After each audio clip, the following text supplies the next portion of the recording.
네, 오늘 읽은 말씀의 마지막 절 32절은 교회가 아니더라도 세상에서도 참 유명한 구절입니다. 진리를 알지니 진리가 너희를 자유롭게 하리라. 한국의 Y대학교의 이제 유명한 모토로 알려져 있죠. 굉장히 유명한 진리를 알지니 진리가 너희를 자유롭게 하리라. 제가 좀 궁금해서 한번 찾아봤어요. 소위 라이벌이라고 하는 K대학교의 모토는 뭘까? 연세대, 고려대. 예, 고려대는 모토가 뭘까 찾아봤는데요. 고려대학교 모토는 이렇습니다. 자유, 정의, 진리. 겹쳐요. 서로 라이벌인데 진리가 너희를 자유케 하리라 하고, 이게 고려대에서도 자유, 정의, 진리. 그러니까 굉장히 왜 싸우는지 모르겠어요. 겹쳐요. 제가 궁금해가지고 서울대학교는 모토가 뭘까 해서 예, 궁금해졌어요. 서울대학교는요, 라틴어로 진리는 나의 빛, 진리는 나의 빛이라는 모토를 가지고 있습니다. 빛은요, 오늘 본문의 12절에 나와요. 예수께서 또 말씀하여 이르시되 나는 세상의 빛이다. 나는 빛이다. 다 연관이 있죠. 네. 근데 또 서울대학교는요, 찾아보니까 이렇게 하버드랑 그 옥스포드에서 이렇게 하나씩 따왔다는 얘기가 또 있어요. 하버드는 여러분 잘 아시다시피 베리타스, 그러니까 진리라는 게 이제 학교의 모토고요. 옥스포드는 주님은 나의 빛이라는 모토를 또 가지고 있어요. 주님은 나의 빛, 이제 진리는 나의 빛, 이렇게 해서 따온 게 아닌가. 여기까지만 하겠습니다.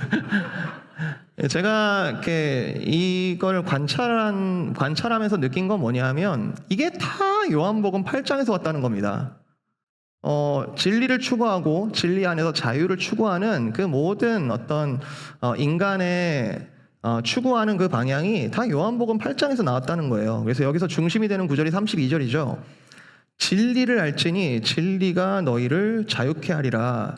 즉 인간으로서 진리를 알고 진리를 알아내서 우리가 자유하고 싶다라는 게 이제 각 대학교들의 어떤 교육의 방향, 그리고 교육이 추구하는 방향이라는 거겠죠.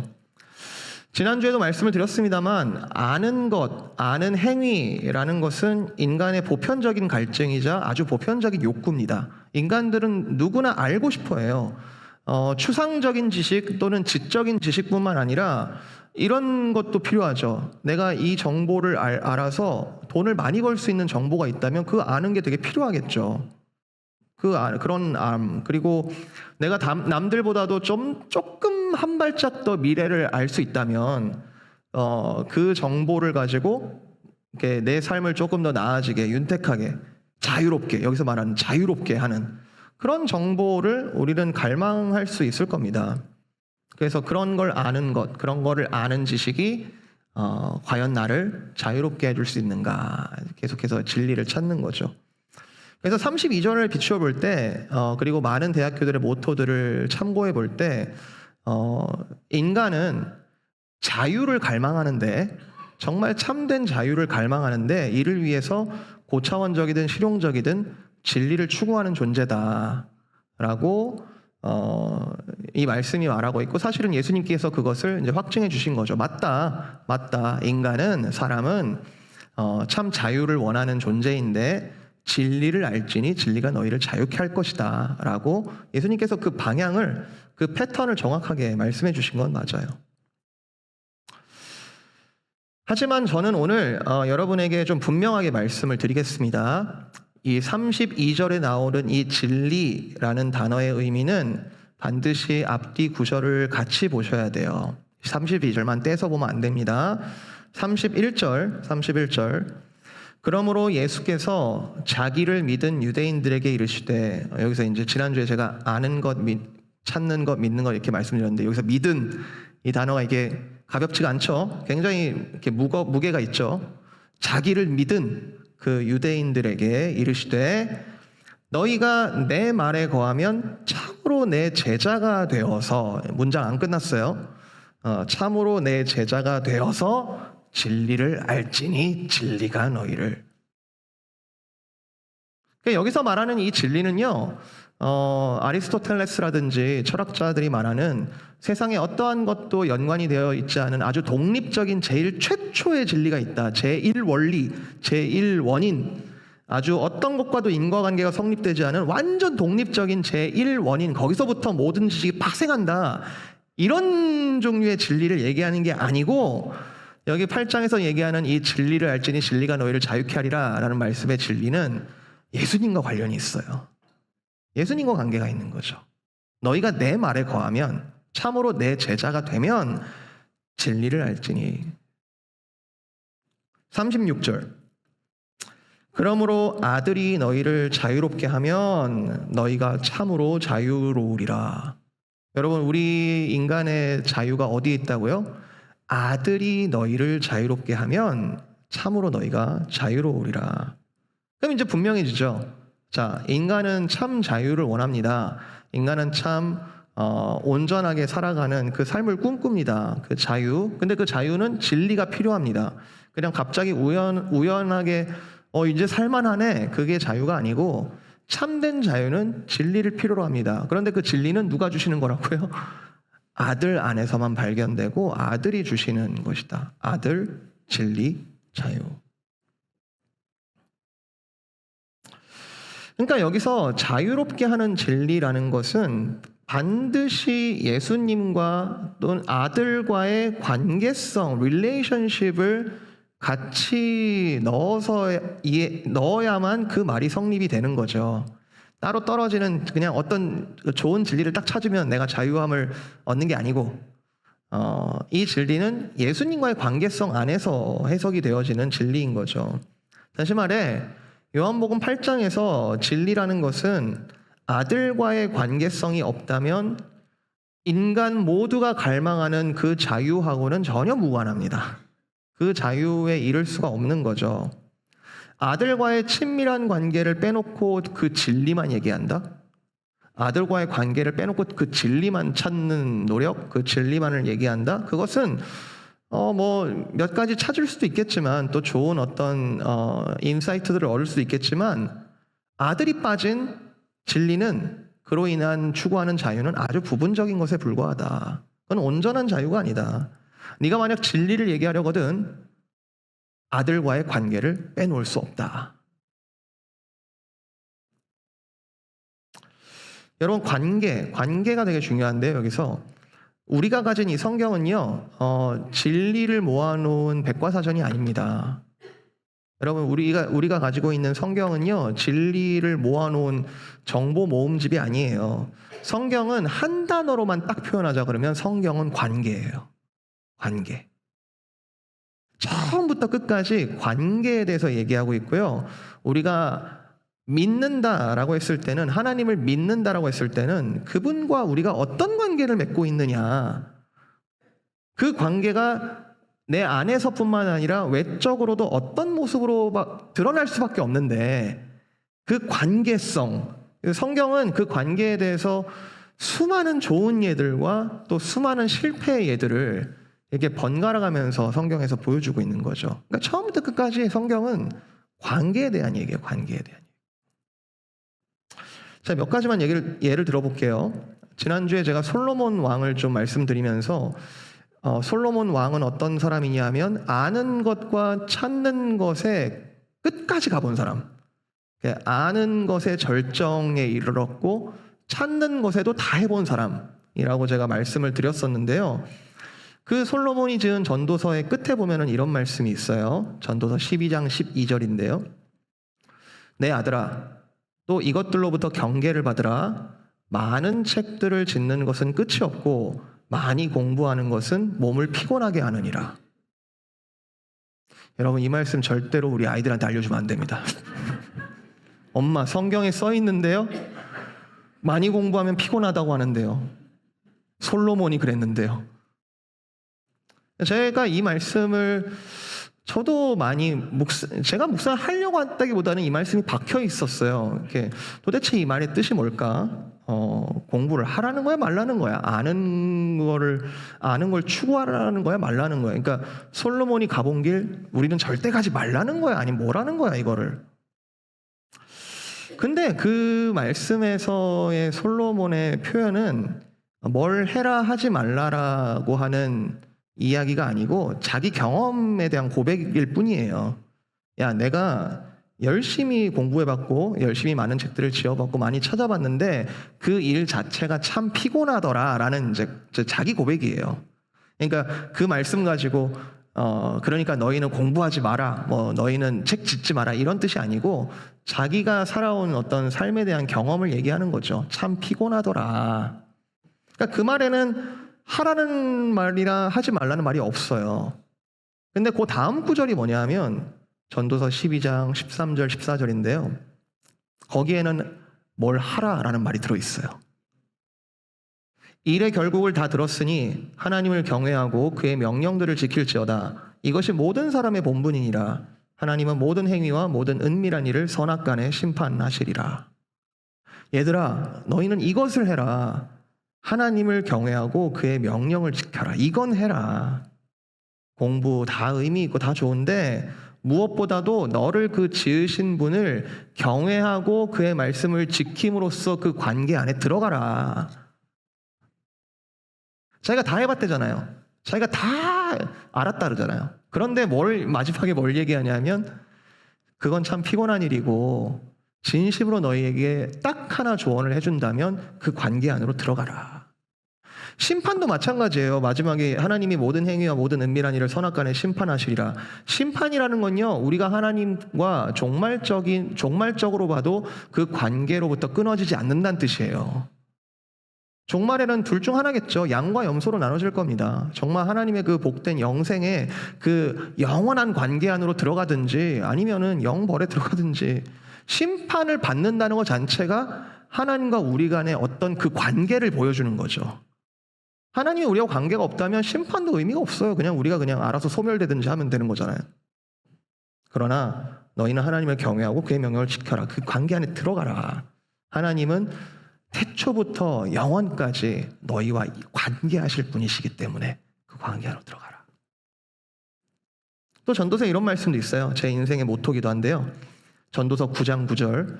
네 헛된 평생의 모든 날 곧 하나님이 해 아래에서 너에게 주신 모든 헛된 날에 네가 사랑하는 아내와 함께 즐겁게 살지어다. 그것이 네가 평생의 해 아래에서 수고하고 얻은 네 몫이니라. 여기서 말하는 아내라는 것은 정말 제 아내만을 얘기하는 게 아니라 확장 가능한 개념이라고 저는 생각합니다. 하나님께서 너에게 주신 출생부터 하나님께서 데려가실 그 시간까지의 너에게 주신 사람들, 너에게 허락하신 사람들과 함께 복을 누리며 선을 행하며 즐겁게 살지어다. 그것이 해 아래에서 네가 평생에 수고하고 얻은 너의 몫이다. 아, 우리의 인생이라는 건 뭐다? 관계구나.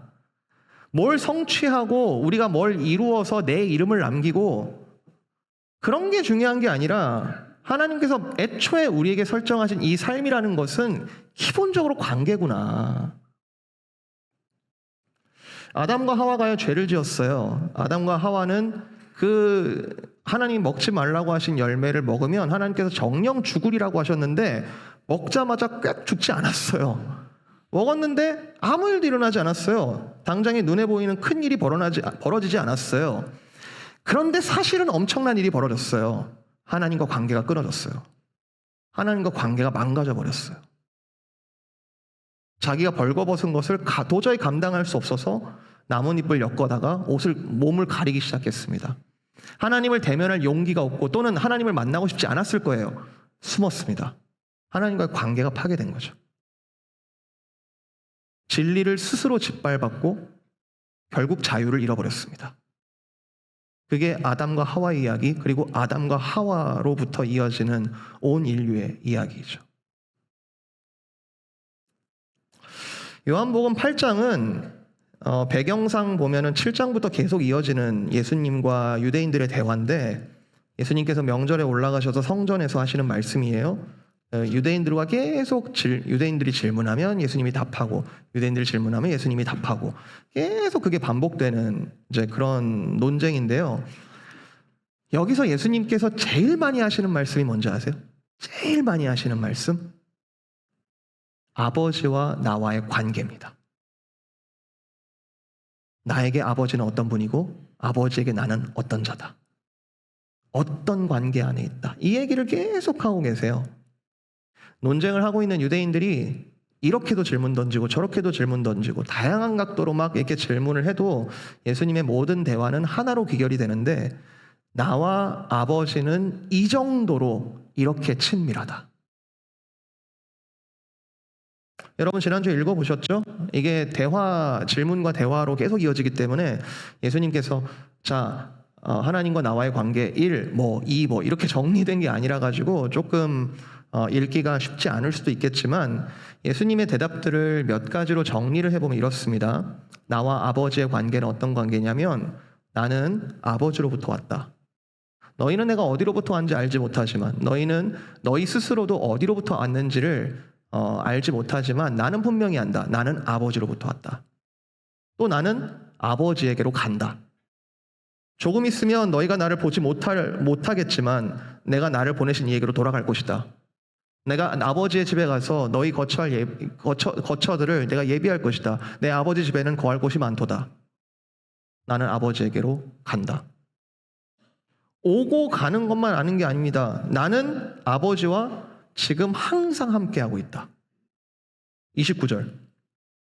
나를 보내신 이가 나와 함께하시도다.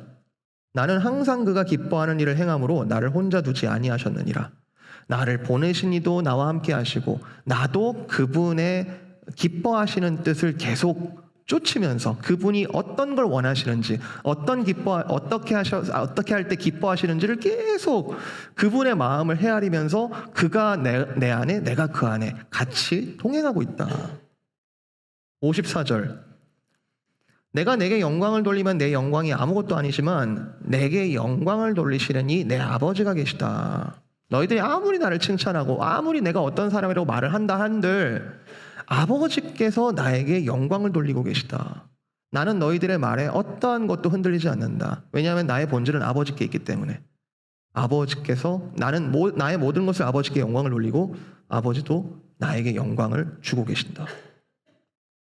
그리고 오늘 읽은 우리 성경 봉독한 본문의 대부분의 내용이죠. 아버지가 친히 나를 증언하고 계시다. 내가 내 마음대로 내 말을 하면은 아무도 안 믿겠지만 너희 율법에도 써 있지 않느냐. 두세 사람이 증언하면 그건 참이다. 내 아버지가 나를 향하여 항상 증언하고 계시다. 나는 내 마음대로 말하지 않는다. 나는 내 마음대로 판단하지 않는다. 나는 아버지께서 주신 그 마음과 그 판단대로 나는 그 안에 연합하여 걸어간다. 여러분, 이런 예수님의 말씀과 예수님의 그 말씀하시는 것들에 대해서 반면 유대인들은 어떤 질문을 계속 던지냐면요. 유대인들의 여러 질문들을 이렇게 압축해서 모아보면요. 딱 한 질문이에요. Who are you? 네가 누구냐? 네가 누구냐? 예수님 말씀하시는 거예요. 난 아버지 아들이야. 나 어디로부터 왔고 어디로 간지 알아. 항상 함께 계셔. 예수님, 그 유대인들이 알겠고 네가 누구냐? 또 한참 말씀하시면 알겠는데 넌 너의 아버지를 누구라 하느냐? 똑같은 얘기를 계속 반복해요. 네가 누구냐? 네가 누구냐? 근데 예수님의 대답은 다 하나예요. 예수님의 대답은 다 관계예요. 나는 내 자신을 어떻게 정의하냐면, 내 자신을 어떻게 소개하냐면 나는 하나님의 아들이다. 여러분, 이런 관점으로 복음서를 읽으면 예수님은 이 땅에 오셔서 혼자인 적이 단 한 번도 없습니다. 성령으로 잉태되셨고요. 그리고 예수님께서 많은 사람들과 막 1대 100, 1대 500, 1대 1000 막 싸우는 듯한 느낌이 들잖아요. 제자들도 하나도 안 도와주고 혼자 막 있는 것 같아 보여도 예수님께서는 결코 혼자이신 적이 한 번도 없습니다. 아버지와 함께 계셨어요. 그 관계 안에 있었어요. 십자가에 다니셨을 때도 예수님께서는 아버지와 함께 계셨습니다. 하늘이 어두워지고 정말 하늘의 온갖 슬픔이 그대로 표현되어지는 그 상황 가운데 예수님은 아버지를 부르셨죠. 엘리 엘리 라마 사박다니. 나의 하나님 어찌하여 나를 버리셨나이까.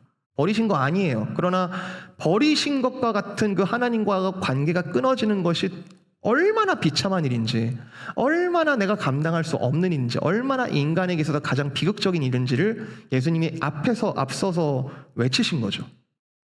하나님 나를 버리지 말아주십시오. 하나님 이 백성을 버리지 말아주십시오. 어찌하여? 왜냐하면 우리는 그 관계 안에서만 살 수 있는 사람들인데.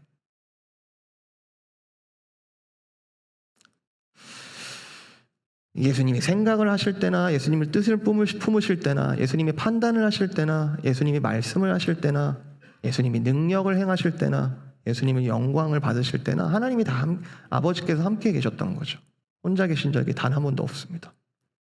물론 지금 제가 말씀드리는 이것은 교리적으로 예수님은 참 사람이시기도 하시지만 참 하나님이시잖아요. 그래서 예수님이 얼마나 삼위일체적으로 아버지와 친밀하였는지를 보여주는 아주 교리적인 부분이라고도 볼 수 있을 거예요. 근데 그건 하나님 쪽에서의 하나님의 존재에 대한 이야기이지, 이 진리 앞에서 그리스도가 하나님께 어떤 분이시냐, 이것이 그리스도가 우리에게는 어떤 분이시냐라는 이 질문 앞에서는 사람들이 둘로 갈립니다.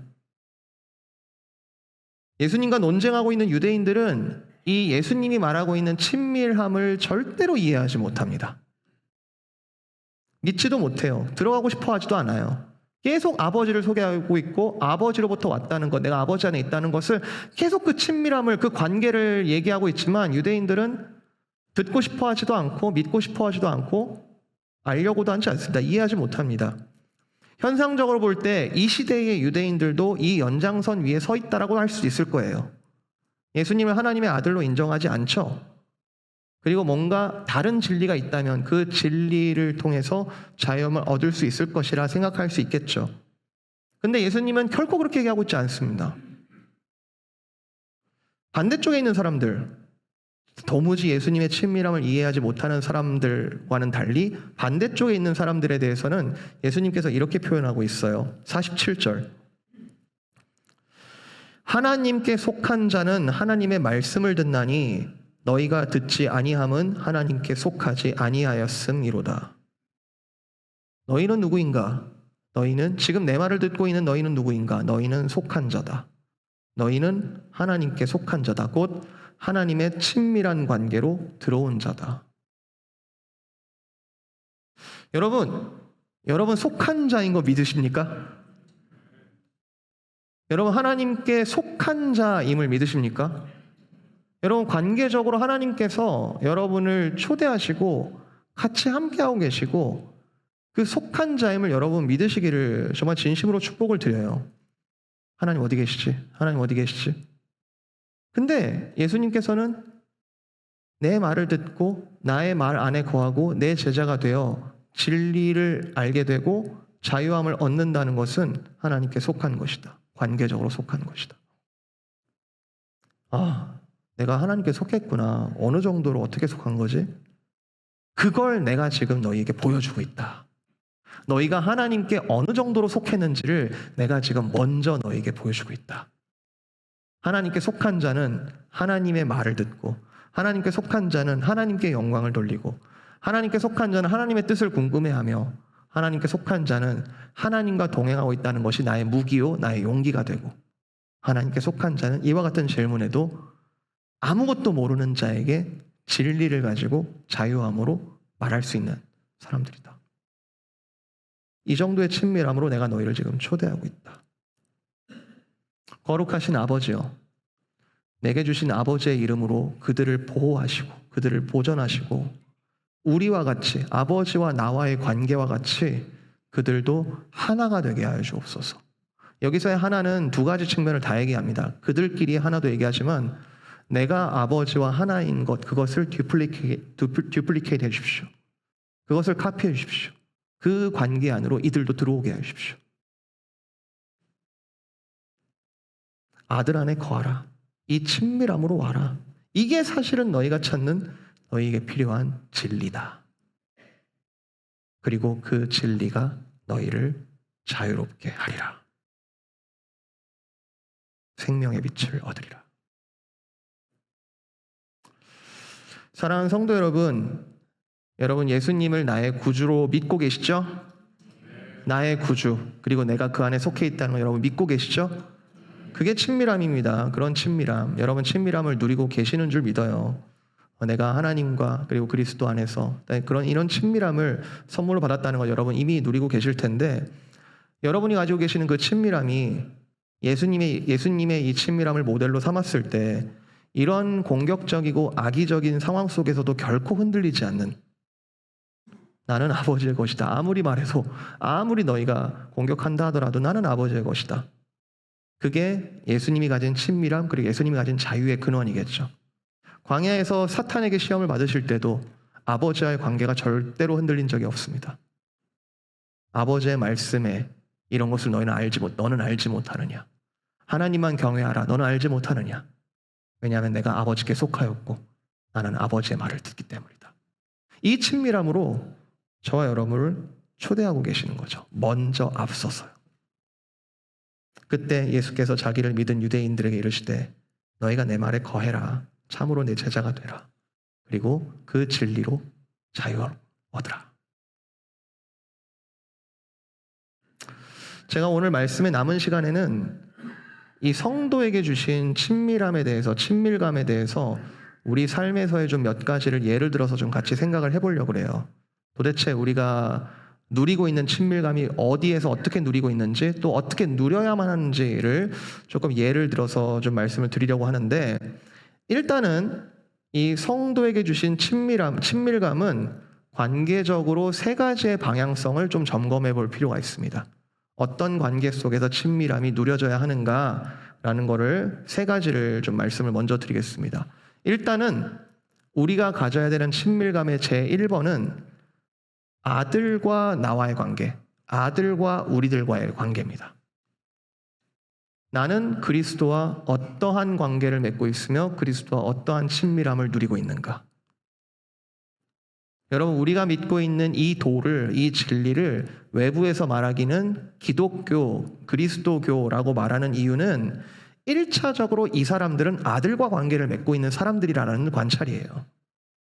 일단 이 성도라고 하는 것, 구원받은 백성이라고 하는 것은 일단 1차적으로 아들과 성도로서 어떤 관계를 맺고 있느냐, 어떤 친밀함을 누리고 있느냐, 여러분 생각해 보실 필요가 있을 것 같고요.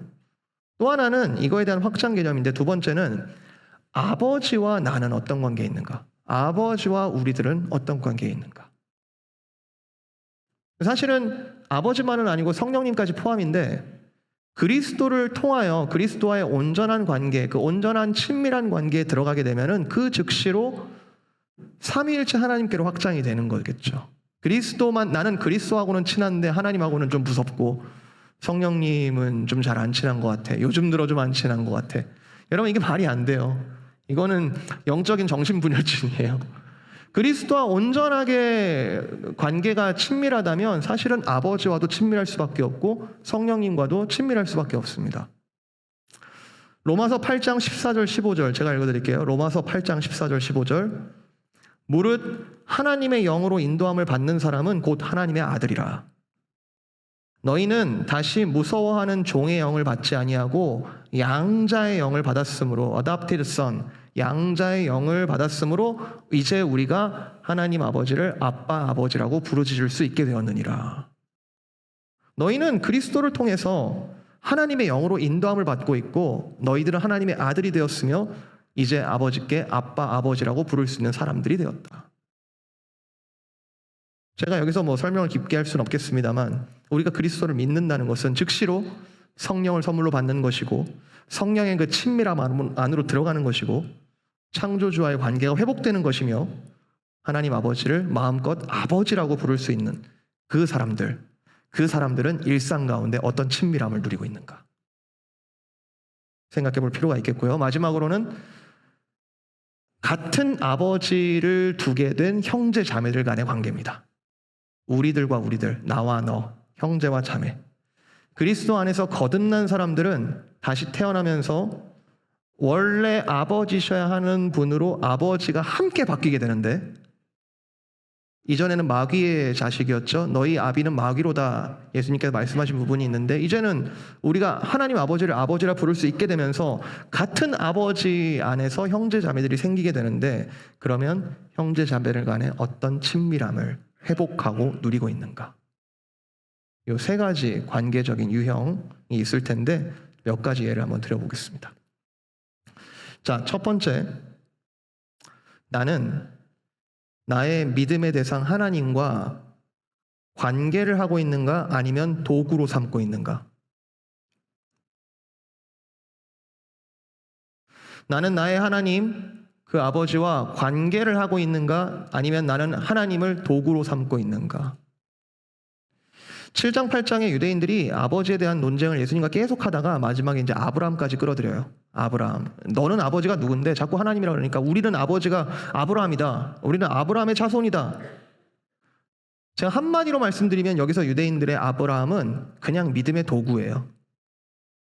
내가 아브라함의 전통 아래에서 할례받았고 내가 아브라함의 혈통 아래 있고 난 그래서 아브라함 안에 있기 때문에 나는 믿음에 문제 없다. 나는 전혀 문제 없다. 난 자유하다. 여기서 유대인들은 아브라함이 그냥 믿음의 도구예요. 할례나 율법을 통해 아브라함의 자손이라고 인정되는 게 목적인 거예요. 예수님이 지금 하나님에 대해서 갖은 방법으로 그 친밀감에 대해서 설명하는 거 별 관심이 없어요. 하나님께서 나에게 할례를 왜 하라고 하셨는지 그리고 그 율법을 왜 주셨는지 어떤 마음으로 주셨는지에 대해서 별 관심이 없어요. 여러분, 하나님과의 관계가 빠진 믿음은 반드시 도구화됩니다. 반드시 하나님을 이용하게 되어 있어요. 지금 내가 신앙생활이라고 하는 이 일들은 효율적인가? 또는 쓸모가 있는가? 아니면 내가 지금 하나님께 예배하고 하나님께 경배하고 하나님의 뜻을 소명을 쫓아 살아가는 그 모든 일들이 굉장히 비효율적이고 쓸모가 없는 일처럼 보인다 하더라도 이 일이 나를 부르신 그분의 마음을 흡족하게 하고 그분을 기쁘시게 한다면 나는 어떻게 할 것인가?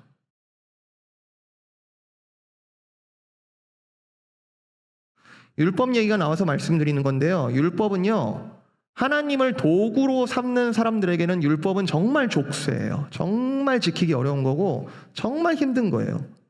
그런데 하나님과 관계 안에서 율법을 보는 사람은 그 율법은 하나님의 마음이 담긴 하나님의 친밀감이 서려 있는 말씀들이에요. 엄마가 나를 징계하고 징계를 하지 않으면 그 참 아들이 아니라 그랬잖아요. 사생자라 그랬잖아요. 엄마가 나를 맨날 혼내. 엄마 마음을 헤아리지 않으면 엄마가 야속하죠. 엄마가 나한테 맨날 뭐라고 하는 것 같고. 그런데 엄마의 마음을 알면 그 마음, 나한테 왜 그런지를 알면 그 말이 사실은 달콤하게 들리는 거 아닙니까? 십계명은 두 가지죠. 하나는 나와 너희들 사이의 관계 속에서 우상이 끼어들지 못하게 하라. 감히 우상이 끼어들어서 나와 너희들 간의 그 친밀한 관계를 파괴시키지 마라. 1계명, 2계명, 3계명, 4계명. 또 뭐예요?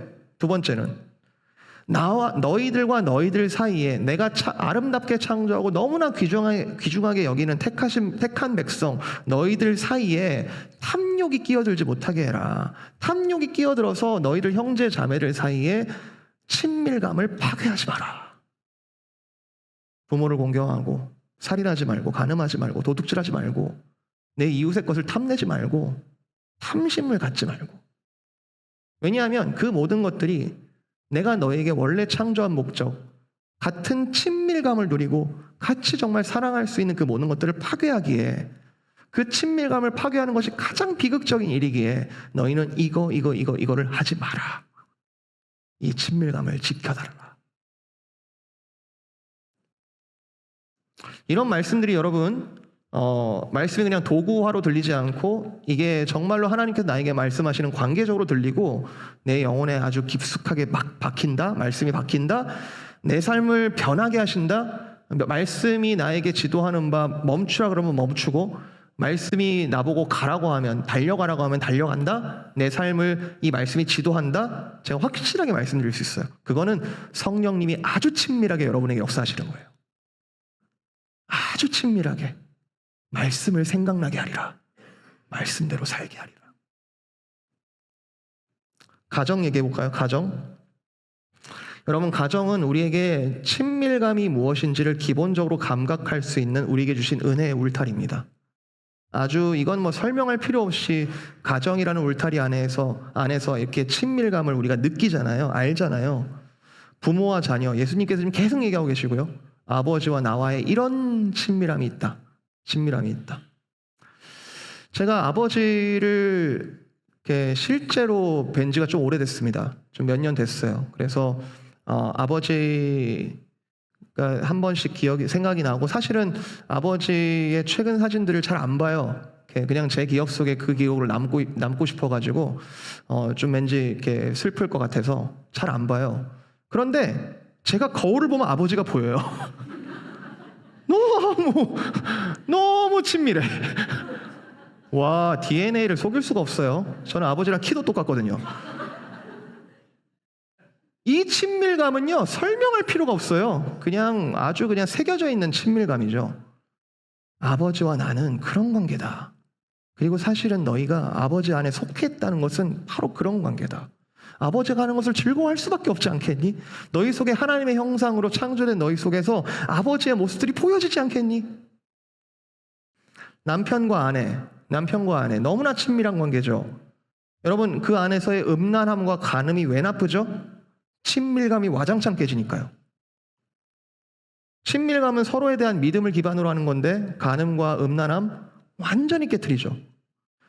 가정 안에 죄가 왜 나쁘죠?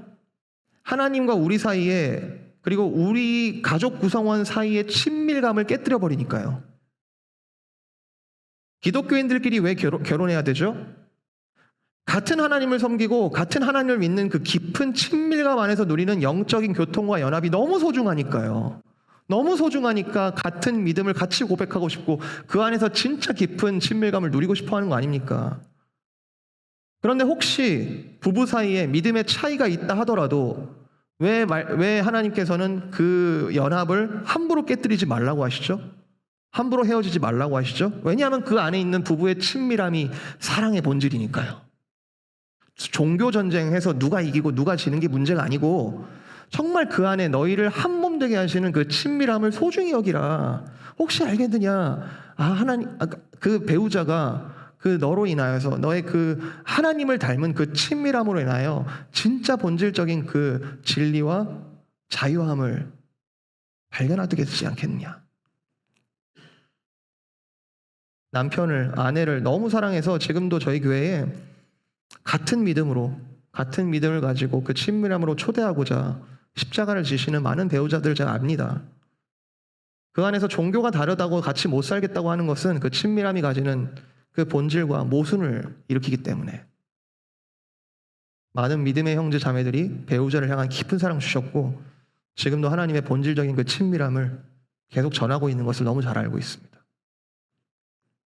그렇기 때문에 가정뿐만 아니라 우리가 가진 모든 관계 속에서 친밀감이 깨진 인간관계가 얼마나 피곤하고 얼마나 많은 아픔과 얼마나 많은 상처를 주고 있습니까?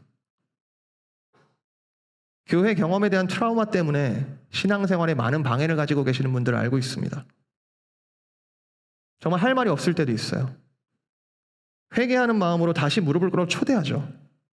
다시 우리가 같이 하나님 앞에 서봅시다. 교회는 어떤 곳이냐? 1번과 2번. 그리스도와 우리와의 관계, 하나님 아버지와의 그 친밀함을 계속 흠모하고 사모하는 그런 곳이고 그 안에서 우리들 사이에, 형제 자매들 사이에 그 온전한 친밀감을 누리는 그 근원에 계속 집중하는 공동체잖아요. 여러분, 교회는 시스템이 아닙니다. 좋은 시스템을 가진 게 교회가 잘 돌아가는 데 있어서 굉장히 부분적으로 필요하고 교회가 지혜롭게 잘 다스리고 잘 다루어야 될 부분이 있음에도 불구하고 교회의 본질은 사람에게 있는 친밀감입니다.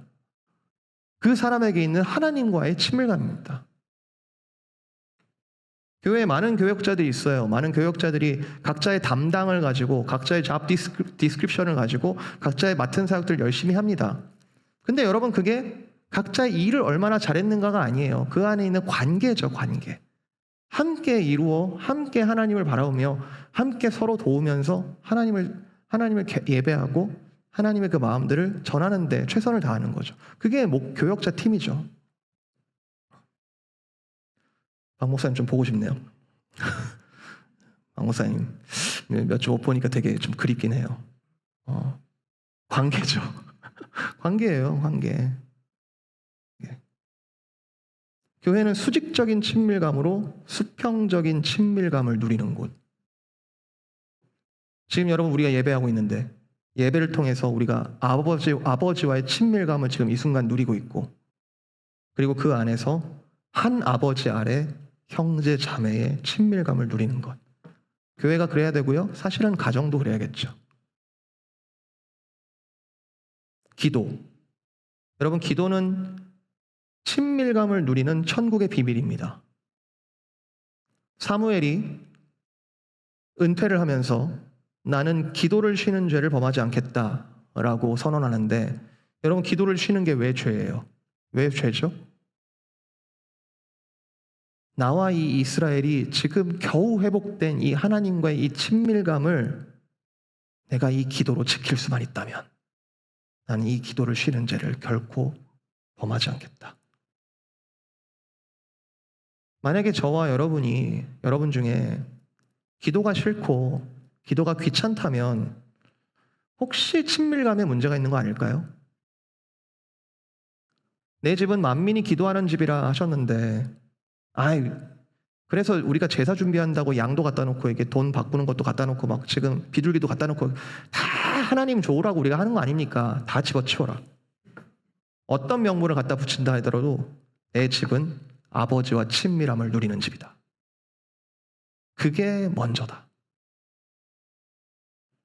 여러분, 아침에 일어나서 제일 먼저 하신 일이 뭡니까? 아침에 눈 뜨자마자 제일 먼저 하신 일이 뭡니까? 핸드폰을 들어서 이메일을 확인한다? 아마 그분은 일과 굉장히 친밀하신 걸 거예요. 눈을 뜨자마자 핸드폰을 열어서 어제 주식이 얼마나 떨어졌나 올라갔나? 통장 잔고를 본다? 아마 재물과 친밀하실 겁니다. 좀 더 자자, 좀 더 졸자, 손을 모으고 좀 더 눕자. 우울과 허무함에 쌓여서 뭘 해도 재미가 없다. 저는 사실 그 수동적 몸부림이 우리 영혼 깊숙이 본질적인 친밀함을 깊이 갈망하고 있다는 증거라고 생각해요. 그래서 우울한 거예요. 진짜를 못 찾아서. 그래서 허무한 거예요. 진짜를 아직 경험하지 못해서. 근데 온전한 관계 속에서 진리를 알지니 진리가 너희를 자유케 하리라. Come to me and rest. 내게로 와라. 내게로 와서 쉬어라. 마지막으로 장례. 어제도 저희 교우들의 장례가 있었습니다만, 믿음의 눈으로 볼 때 죽음이라는 것은 하나님의 영원한 친밀함 안으로 입성하는 거죠. 놀라운 것은 이것을 고인만 경험하는 것이 아니라 유족들이 같은 믿음 안에서 친밀함을 경험합니다. 우리가 이 친밀함 안에 있구나. 우리가 그 영원한 약속 안에 우리가 있구나. 이 부활의 약속 안에서 우리가 다시 소망을 걷고 우리가 이 땅을 살아가자. 사랑하는 형제들을 그렇게 위로하고 격려하자. 여러분, 제가 몇 가지 예를 나눠왔습니다. 우리에게 베풀어 주신 친밀감. 아마 제가 지금 말씀드린 것 외에도 여러분 안에 여러 가지 관계 속에서 떠오르는 게 많이 있으실 거예요. 오늘 이 말씀을 가지고 예수님을 모델로 삼아서 여러분 일상 속의 친밀함을 좀 점검해 보시면 좋겠습니다. 세 가지 관계. 그리스도와 나가 어떤 친밀함이 있는가? 삼위일체 하나님과 내가 어떤 친밀함이 있는가? 그리고 같은 믿음 안에서 우리 사이 그 안에 친밀함을 누릴 때 비로소 우리는 진리 안에서 자유함을 누릴 것입니다. 여러분, 축복드려요. 정말로 제가 바라는 것은 요한복음 7장 8장에 이 예수님의 아주 단단한 고백, 예수님의 이 단단한 감사, 예수님의 이 단단한 이 사랑의 표현들이 저와 여러분에게도 친밀하게 고백되실 수 있기를 축복을 드립니다. 정말 우리들 안의 관계에서도 주 안에서 친밀하게 회복될 수 있기를 주님의 이름으로 축복을 드립니다. 정말 어떠한 최악으로 파괴된 관계를 할지라도 우리의 신앙의 가장 밑바닥은 예수 그리스도의 십자가예요. 예수 그리스도의 그 험한 십자가와 부활 위에서 새 생명이 꽃핀다는 것이 예수님의 아주 근본적인 약속이기에 우리가 파괴되었던 지금까지 어떤 관계라 할지라도 오늘 마음 문을 열고 주님의 이 약속 앞에서 온전히 나아가 다시 새 생명을 맛볼 수 있기를 주님의 이름으로 축복을 드립니다.